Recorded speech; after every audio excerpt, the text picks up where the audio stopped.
it basically is now is even if it used to be a wide receiver could start moving forward and then back up and reset himself. Now, if a wide receiver or anybody makes a movement like they're going to go into action up the field and they try and reset and draw the defense off, that's a penalty. Steelers came into the game as the second most penalized team in the league, behind only the Raiders. So it'll go back to 1st and 15, and time has run out on the clock, and now the officials want to confer about it. To 59 seconds.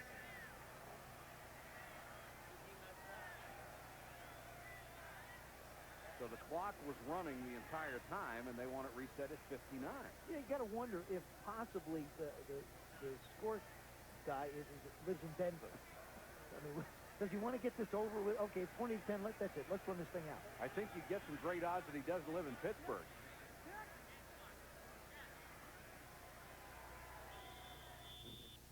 I think the Steelers have got to try and get the ball to their big man, Eric Green. They have to figure out a way to get him back in this offense. He's only been in on about half the plays tonight.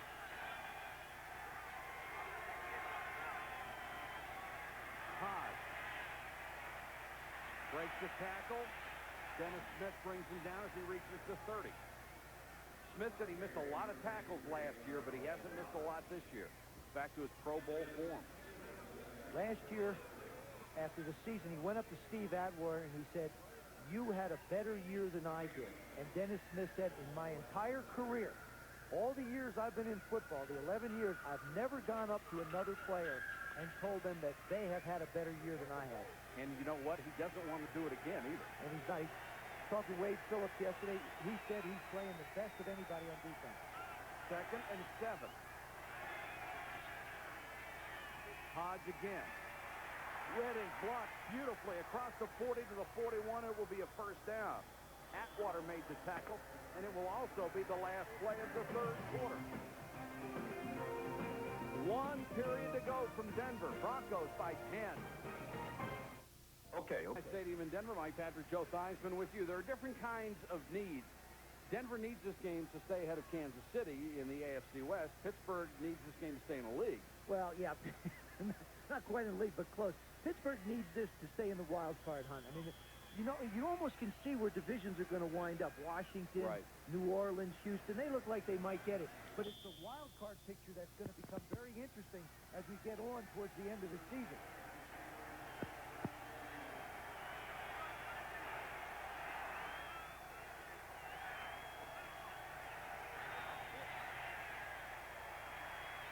O'Donnell with time dumps it to Hodge across midfield to the Denver 44-yard line. Brought down from behind by Mike Kroll, the rookie out of Nebraska. Hodge has had good games against Denver in the past. Hodge is a very good receiver. I mean, he's a very complete back. He's not flashy. He's not a guy who's going to burn it 60 on you or do something really spectacular that maybe jumps up and catches your eye. But at the end of the game, he'll have 50 yards rushing. He'll have 60 yards receiving and 5 or 6 catches. He'll have made some great blocks. First down, Pittsburgh. Denver 43. Hodge again. 2, maybe 3 yards on that one. Ron Holmes made the tackle along with Mecklenburg. And we have not seen Warren Williams since he took himself out of the ballgame a little shaken up. Yeah, but you know what's so great about a night like tonight, Mike? This is football. Watch this. Look, it's grass. It's the ball. Look at the guys breathe. They all breathe at the same time. It's simul-breathing. I mean, look at that. It's just like smoke coming out on the ball. This is football. If you take a deep breath at home, you can just smell it. Oh, God, it's great. It's great. This is football. Thank you. You're welcome. Look at them. They're all pretty like this. Ready? Breathe. There they go.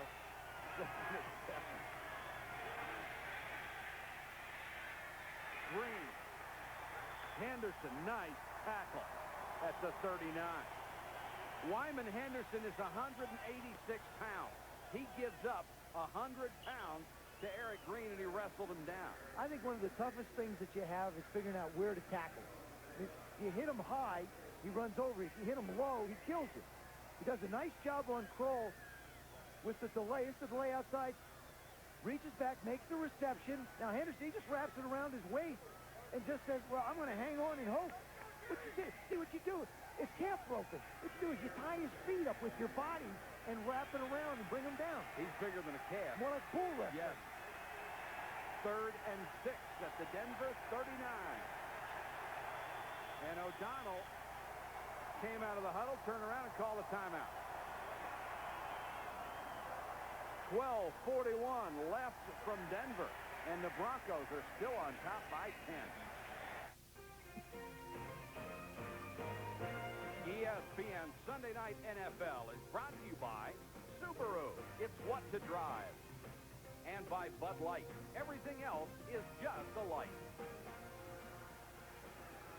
12:41 to go in the ballgame from Denver. Pittsburgh football at the Denver 39-yard line. Broncos are up 20-10. And yes, it's cold. It's a ninja. One of those. Pittsburgh has already used 2 of its second-half timeouts. They have only 1 left. It's one of the drawbacks with a young, inexperienced quarterback.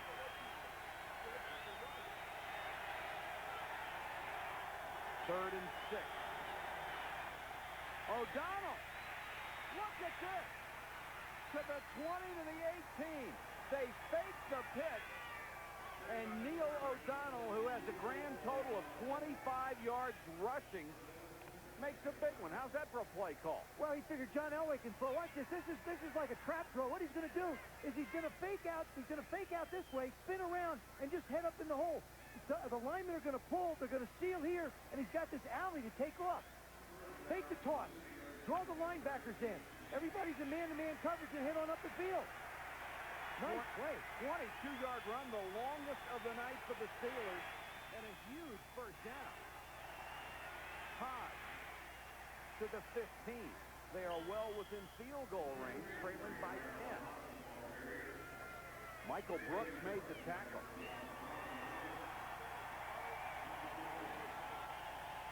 Rick Strom, who was the backup quarterback with Bubby Brister, was the 3rd quarterback. What Rick Strom signals in is the formation. Joe Walton sends in the player with the play.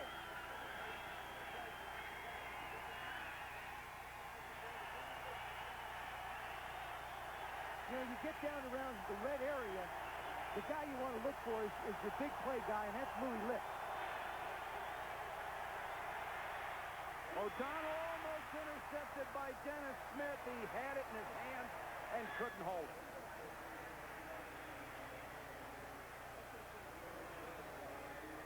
A ball thrown late over the middle is probably the most dangerous one in all of football. Mike, it isn't even probably. It is the most dangerous. Oh, a lot of bad things can happen. Here's Louis Lips. He's going to go down. He runs a quick post. O'Donnell doesn't like it. They bracket him, but now all of a sudden he tries to get the ball back up the field to Stone late, and that's what caused the problem. But the Broncos figured, all right, this is the red area. You need a big play. We'll double cover the guy we think you're going to go to. And Louis Lips has faced that double team his entire career. 3rd and 7. Hodge.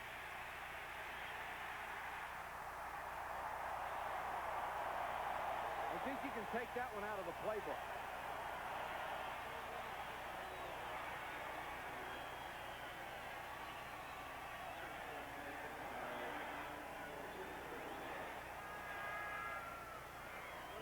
They tried to toss this time. You know, remember he faked it the last time, made the big play.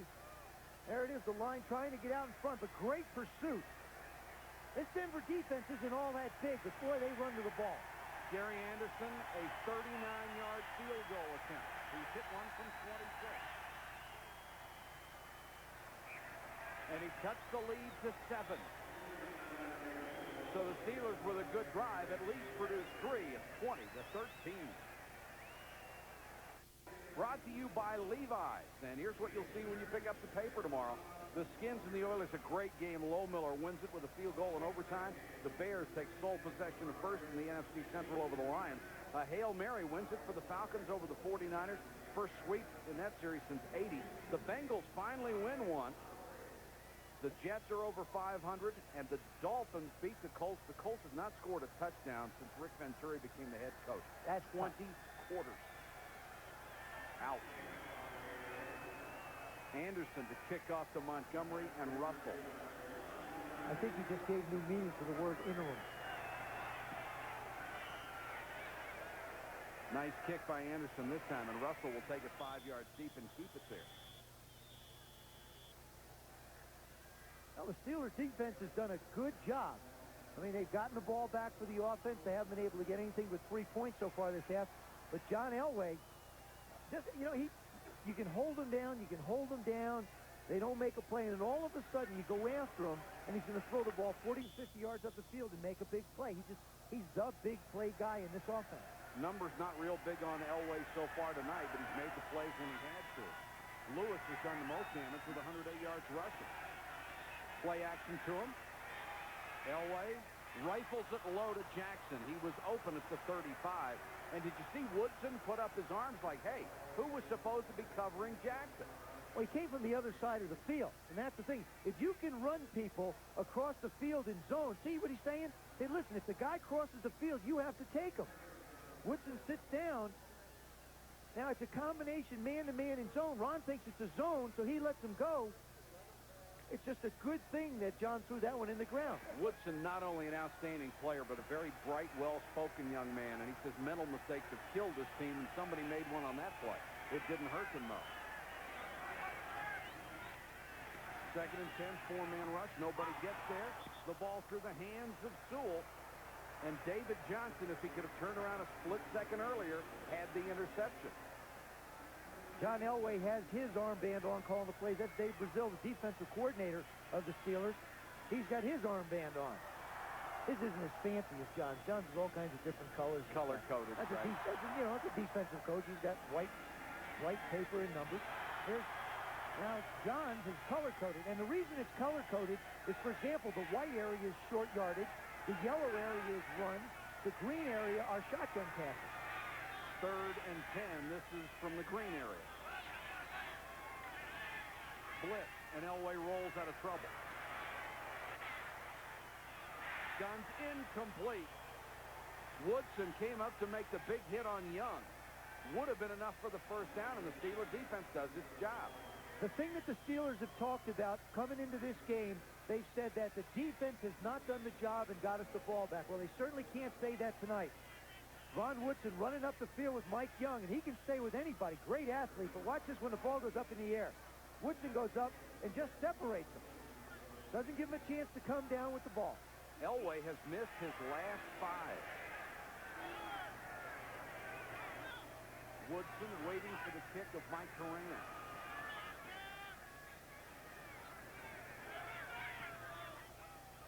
Not a good kick this time. End over end and low. And it will kick out of bounds between the 40 and the 45-yard line. Only 37 yards, but no return. Join us every Sunday at noon. Chris Berman, Tom Jackson, and Joe Theismann joining in from on-site, and we'll preview everything going on in the NFL. Then at 7 o'clock, back for prime time. Highlights of all the games. And at 8 o'clock next Sunday night, Joe and I will be at Joe Robbins Stadium, the New England Patriots, and the Miami Dolphins.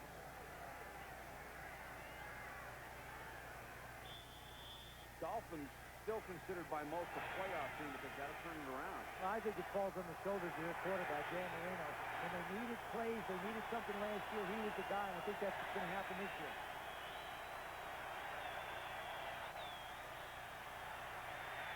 O'Donnell throws too high for Lips, trying to hit him between Henderson and Atwater. Lips needs one pass to move into 3rd place all time on the Steeler receiving list. Well, he's been a great player for a long time, 8 years.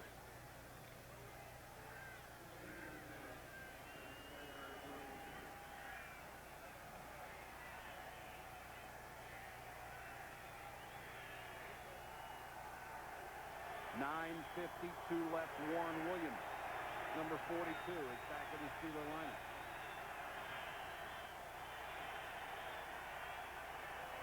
Denver shows blitz and comes with it. And a nice job by Warren Powers crashing down from his defensive end spot to make the tackle. That's the problem when you're up, when a team wants to trap like the Steelers like to do inside with their guards and tackles. If somebody takes a hard penetration, it just destroys the continuity. Watch from the right side. See, they try and pull the guard and trap him. The problem is, is that Powers isn't there where you wanted to trap him. He's already slanting down inside. And all the back can do in that situation is say, uh-oh. Hold on to the ball. 3rd and 8. The Steelers have not converted a 3rd and long tonight. O'Donnell pressure from behind. Loose ball. And it looks like the Steelers got it back. Chris Callaway covered it. It was Mike Kroll coming from behind, and he unloaded on O'Donnell. I said it before, and I'll say it again. That's why they went and got this young man, because he has great speed. Watch this lower left part of your screen. O'Donnell's rolling out. Now he's going to put it right between the 1 and the 4. Puts that shoulder right in there, and the ball goes up in the air. The Steelers recovered it. Kroll with his 8 sacks. 6 have come on 3rd down. Leslie O'Neal's rookie record is 12 and a half. And there's Mateo bumping the punt. And the Steelers have it at the 17. Holy cow. Ernie Mills, the rookie wide receiver, a loss of 5 on the return and the ball. We've seen a lot of balls go through the receiver's hand of the Broncos. This one, watch this. Now, do you look the ball in? Are you looking it all the way into your hand, Ricky? No. As a matter of fact, it takes a hard right turn and winds up hitting him on the shoulder pad. Mills does a nice job of not trying to advance the ball, but catch it. Yeah, look at it. And it nicks his helmet, nicks his head. He never really looks the ball into his hand.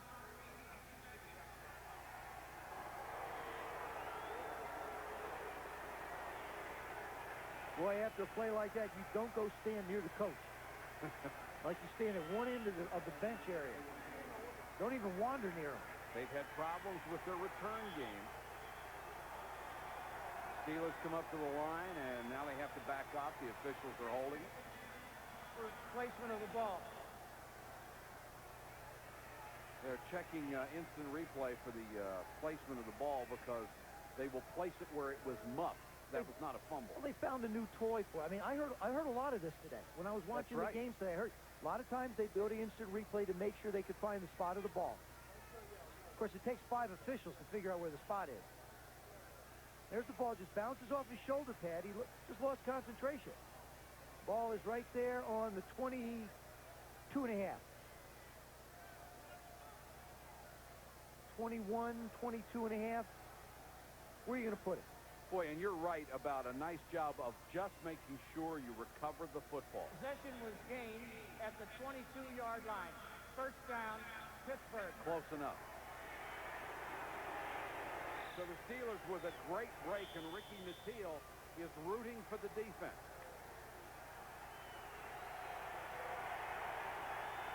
Denver leads by 7.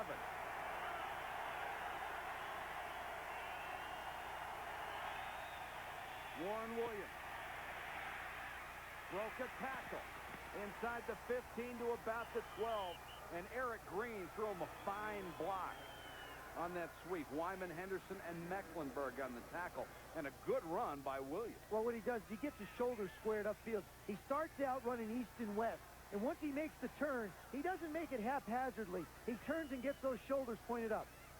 Number 86, Eric Green, comes in, does an excellent job on Simon Fletcher. Merrill Hodge leads him. Now watch Williams. See how he turns his shoulders upfield now? Covers up the ball, does a good job of protecting it. And he got through Atwater. You don't see that very often. Hodge is the single setback. He'll get the call and hit in the backfield by Ron Holmes, who's had a pretty good game coming back off a knee injury. This is the advantage of playing at home in a loud stadium. The tackles are so far from the ball and the quarterback, they cannot hear the cadence and get off on the ball. Therefore, outside linebackers and defensive ends have a distinct advantage because they're reacting to the ball. Tackles have to find it first, then find the defensive guy. Pittsburgh has done a fine job offensively in the fourth quarter. They are 4th in the NFL in scoring in the final period. O'Donnell can't find anybody. And finally throws it away. Merrill Hodge was in the vicinity, but O'Donnell just kept moving his feet, just kept drifting away from the pressure. You can't fault the offensive line for this one. They did an excellent job, gave them plenty of time. Look at that left side. Jackson, Ricketts, Dawson, they do a nice job. Malarkey's hanging in there, makes one guy miss, makes another guy miss, and then just manages to get the ball up in the general vicinity of Merrill Hyde. Warren Powers was hanging all over O'Donnell. I still think you got to try and figure out a way to get the ball in a big guy, Green's hands, down around him. You got to figure they're going to double cover the outside people, isolate them one-on-one on the linebacker. I don't think a field goal is going to be enough for Pittsburgh. They need a touchdown here. O'Donnell with room. Got to the 6-yard line. Henderson belted it. And O'Donnell is down.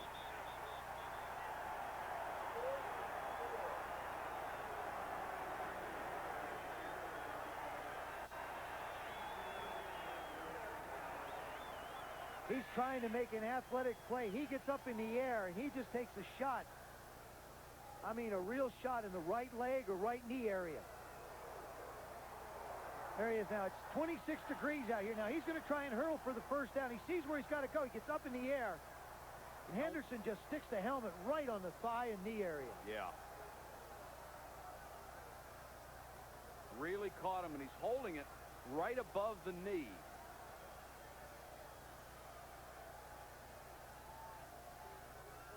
If O'Donnell cannot continue, it will be Rick Strom because the emergency quarterback is Brister. And Strom out of Georgia Tech warming up.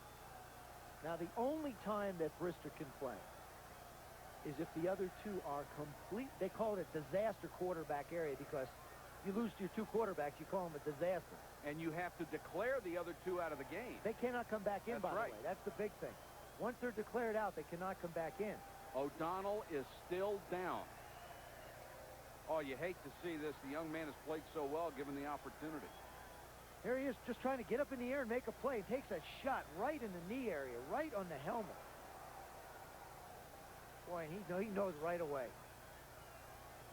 No indecision on what to do after this on 4th and 4. Gary Anderson immediately came on the field. But the concern right now is Neil O'Donnell.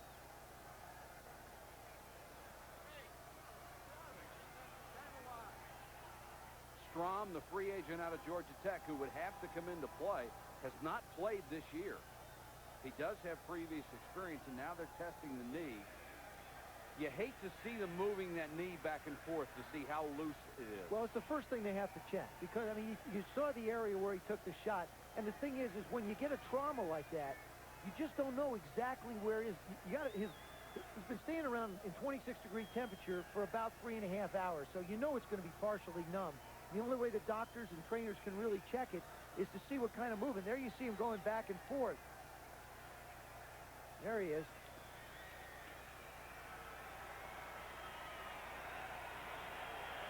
Limping, but under his own power. And we will get a check from the Steelers sideline with you as soon as we can. So they'll go for the field goal to cut the lead to 4 with 6:37 left. And Anderson has been perfect at this distance 57 times in a row. And the string is over.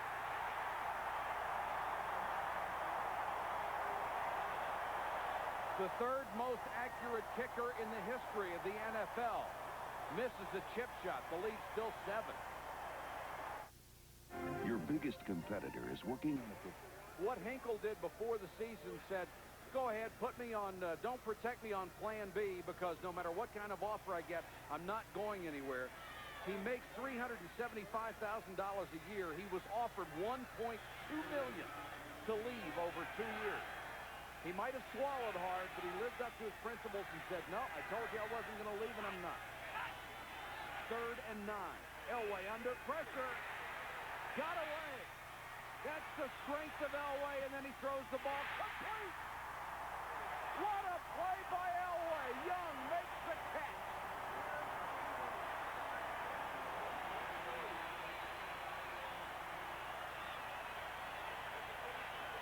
Jeff Brady, the blitzing linebacker, had a chance to sack him. I don't believe there's another quarterback in the league who can do what John Elway does. Jeff Brady is in there. Now, this is a departure for the Steelers. They never played nickel. They always played dime till they got Brady. The nickel with the 5 defensive backs and him rushing made a difference. He just couldn't make the play. What a huge play by John Elway. Of course, they're used to that in Denver. Lewis, they go back to work on the clock. Lewis stacked up at the line of scrimmage. Lloyd tried to tear the ball loose. We are down to 4 minutes. Fans wanted a penalty called on Lloyd. Well, they got, there was one called in the first half for delay of game. Right. He's lucky there wasn't another. And that would have been a downright stupid thing to do. Why give him 5 more yards cheap by kicking the ball away? That in essence, was a delay of game as well. You can be aggressive. You can be as nasty as you want within the rules. But you shouldn't be dumb. Sometimes being nasty within the rules falls in the category of being dumb. 2nd and 9. Lewis has been handled rather well lately. Elway to throw another blitz. Little got there late, and Young, the ball a little bit behind him, couldn't hold it. David Little was coming hard and really nailed Elway. Well, you can bet that David Little was the one that made the difference in that play not being a completion. They isolated on the corner one-on-one. Young knew he had it all the way. The blitz will come up from the left side, number 50. Now, Elway's just got a great passing lane, and you see he just feels his presence and isn't able to step into the ball with his body to make the throw where he wanted to. 3rd and 9. Clock is stopped with 3:33 left. Sewell is in the backfield. Here come the Steelers. Everybody coming, and Elway got away again. Down the middle. Jackson couldn't hold it. Would have been a circus catch, but what a play by Elway. How did he do that? The Steelers got to feel like they're playing against Harry Houdini. They get their hands on them. There they bring it. They can't block the amount of people the Steelers bring, and John still makes them miss. You can look anywhere you want on your television set. Steelers are coming from all over. He manages to duck inside. Now look at how he sets up. Just really composes himself to make the throw. Oh, did Carnell Lake get there early? Real early. The Steelers get away with one there. Horan, big rush on him. Got it away. Woodson, fair catch late and makes it at the 8-yard line. 44-yard punt under pressure by Horan. You just saw the play by Elway. We asked Rod Woodson, what problems does John Elway present to you as a defender? Strong arm. I mean, we were watching film today, and he scrambled to his right, planted and threw all the way back to his left, about 65 yards across the field, on the money against Kansas City. And we were saying this is incredible. I mean, when he starts scrambling, it's really a threat because he can throw the ball deep and he can run the ball. And plus, you got him being, in a sense, an offensive coordinator because he's calling his own plays. And we just saw 2 brilliant examples of that from Elway. But Woodson and his defensive mate held. Neil O'Donnell is back in. They take over at the 9. Plenty of time, pressure from behind. O'Donnell running for his life, got out of bounds, lost a yard. Simon Fletcher was relentless. He wouldn't let go. The Steeler offensive line has done an excellent job protecting Neil O'Donnell, but the incredible ability of the defensive secondary. Look at these guys. There they are. Everybody, they're in that double zone. He'll come back. He'll come here. He'll come here. Come here. The linebackers will get that. There's no place to put the football. Everybody goes back. Everybody gets into their zones. There isn't a player open. They're reading the patterns. O'Donnell has to run for his life again. He has been sacked a half dozen times by the Denver defense. 2nd and 11, 3:10 to go in the game. Play action, time again. Deep this time and overthrown. Double coverage. Atwater and Henderson on Lewis Lips.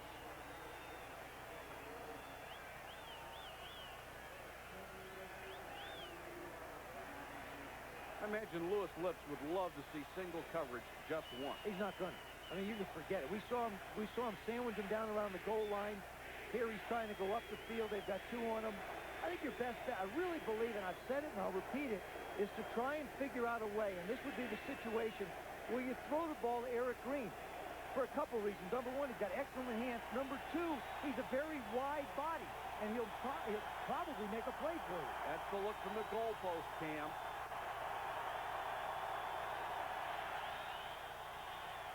Four-man rush. Again, O'Donnell has time. Got to get to the first down. He slides, gets out a yard, maybe 2 yards shy. Remember, if he slides, they make the spot where he starts the slide. Yeah. And now what do? Well, now I think you have to go for it. They've only got one timeout left. I think you have to go for it right here. I mean, I do too. If you fall to 3 and 6, what's your chances as far as making a wild card goes? It's a good decision by Chuck Noll to go after it, but I'll tell you, O'Donnell, had he not taken the shot going for the last third down, he probably would have put his head down and tried to pick this one up. The 1 4th down they've made this year was earlier in this game. 4th and 2. And O'Donnell can't hear. Play clock was winding down to 0. Did he get the timeout? Their He did. third and final That's timeout. the last one. This is a 40-second timeout. I'll tell you why that wasn't such a bad decision. The 2 before he burned, I think, were problems. We're coming up on the 2-minute warning, which in essence, if they do make the first down, they'll probably get it right around the 2-minute warning, so they'll really have 2 minutes to take the ball approximately 80 yards down the field. So Plenty of time. to make that decision at that point on 4th down doesn't do you any good to be 4th and 7. I think he made the right call. But that's the only one I think he's used right in this half. Joe Walton trying to figure out, well, he's got the play. It's just a question of being executed. 20-13 Denver. The Broncos with a win would be a full game ahead of Kansas City in the AFC West. But the AFC Central, a different story for the Pittsburgh Steelers. Probably not going to catch Houston. They could move into a tie for second with Cleveland and stay alive in the playoff race. But at 3 and 6, you might be able to stick a fork in them. They could be done. 4th and 2.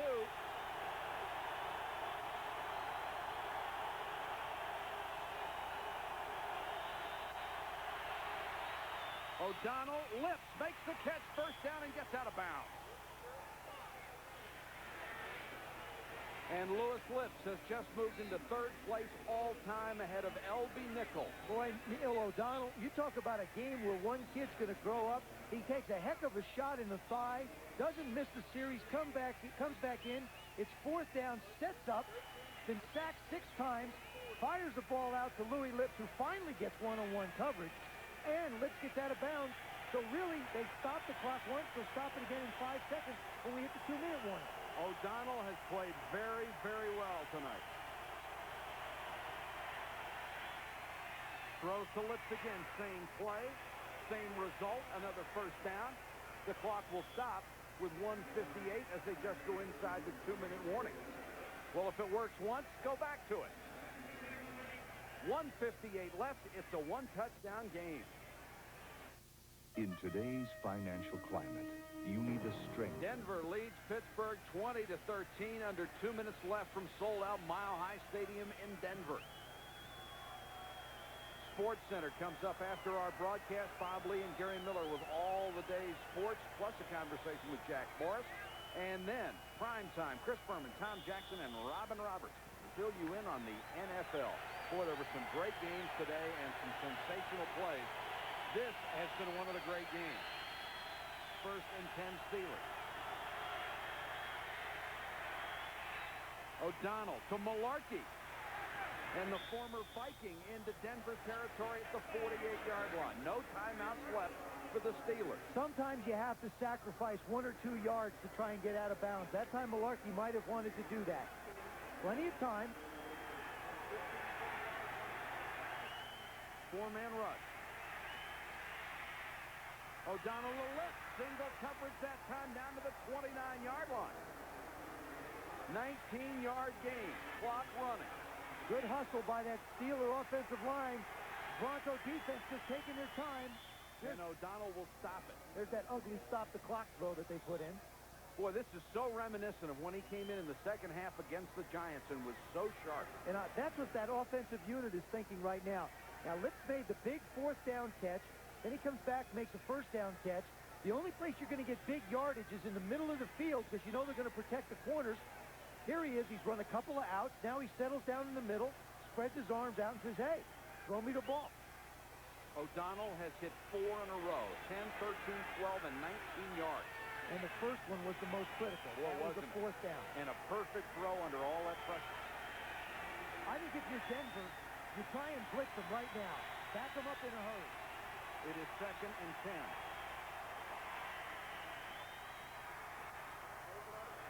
And O'Donnell puts this one as a souvenir in the first row of the seat. That's no problem. You got 2 downs anyway. You're going to have to go for it on 4th. So if you don't like what you see, make the throw. That time, Denver did bring some more people. They did try and put a little more pressure on them. Do you do it again on 3rd down? No.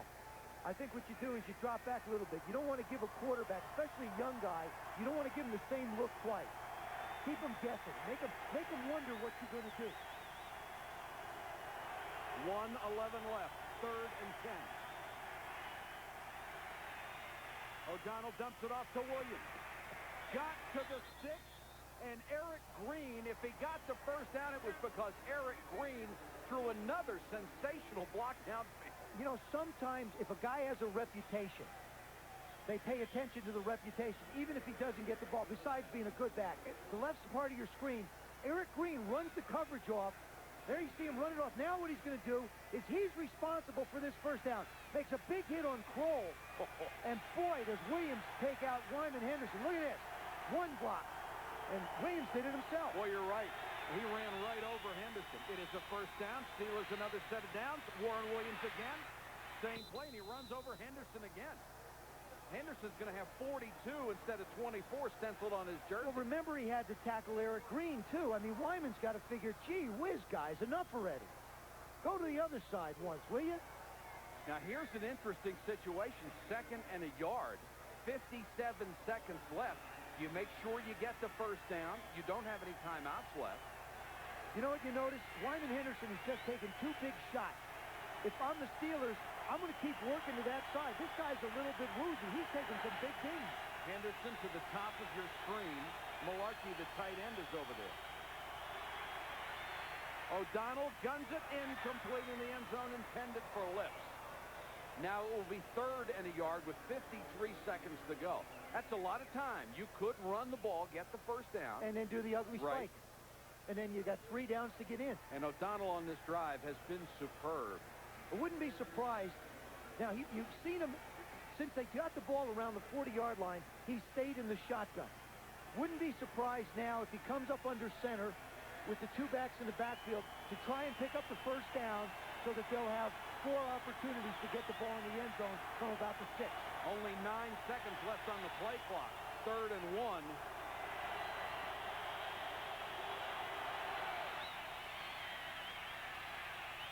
To the corner for Green, incomplete. Oh, does he make a bad read on that one? He was going for 6. He had Leroy Thompson open underneath. He just hooked up nice and plain and simple.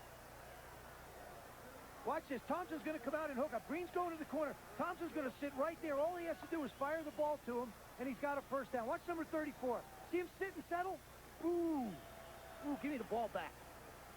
Now, what do you do on 4th down with 48 seconds left? I think you got to pick up I think you have to try and pick up the first down somehow. They'll come out in the shotgun.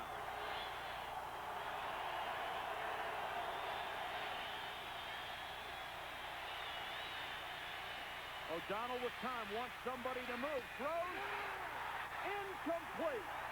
Intended for Green and batted away at the goal line.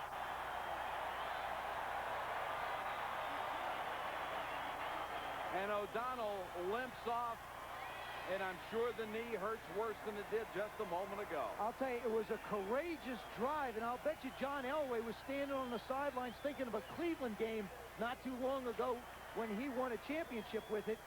I thought that they really had an opportunity to try and run the ball in, but he decides to fire it in.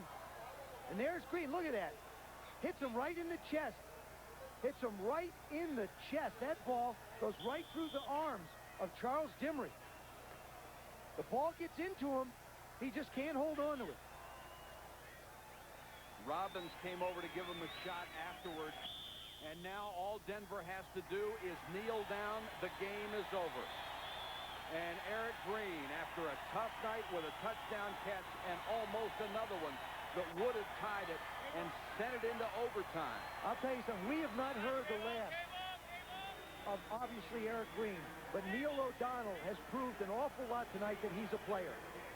O'Donnell led them on an 82-yard drive in 14 plays, but it came up empty. Your impression? Steelers played tough. Their defense came to play, did what they had to do tonight. They couldn't make the plays on offense. I mean, the Denver Broncos, you can sum it up in 2 words. John Elway.